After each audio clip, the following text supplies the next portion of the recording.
Stop making this mistake when you're paying off your debt. And spoiler alert, this could save you hundreds or even thousands of dollars in the long run. But before we get into the video, if you guys don't know who I am, my name is Tim and I am a mortgage loan officer. I help people get into their dream homes through the power of mortgages. I also give tips, advice, and general education to current and future homeowners so that they're a little bit more knowledgeable about mortgages before they get into a new one. So if any of that is of interest to you, definitely consider subscribing. Whether you're trying to save for a down payment, just want a little bit more money in the bank, or want to get that darn debt off your back, Debt Avalanche or the Debt Snowball method could help you reach those debt-free goals. By now you're probably thinking, Avalanche? Snowball? What the heck are you talking about? Well, let me explain. Basically what these are two strategic methods for paying off debt. Let's start with the Debt Snowball. So basically how this Debt Snowball method works is that you're gonna start by paying off the smallest debt first, and then work your way up to the higher debts. So for example, let's just say these are your debts. But with the Debt Snowball method, you're gonna be paying off the smallest debt. So this one right here. Okay, so the next smallest debt is going to be this one. It's pretty self-explanatory. Next, you're going to move on to this debt. Last but not least, you're going to be moving on to this debt. And, you know, of course, it's going to take a little bit more time, but that's basically the snowball method.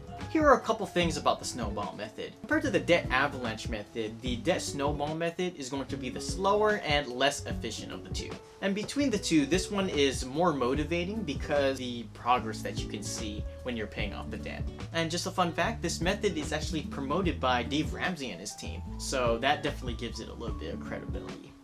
But now let's talk about the Avalanche method.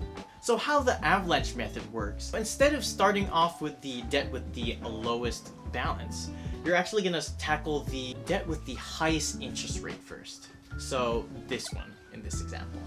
And then after that, you'll be tackling the next debt with the highest interest rate.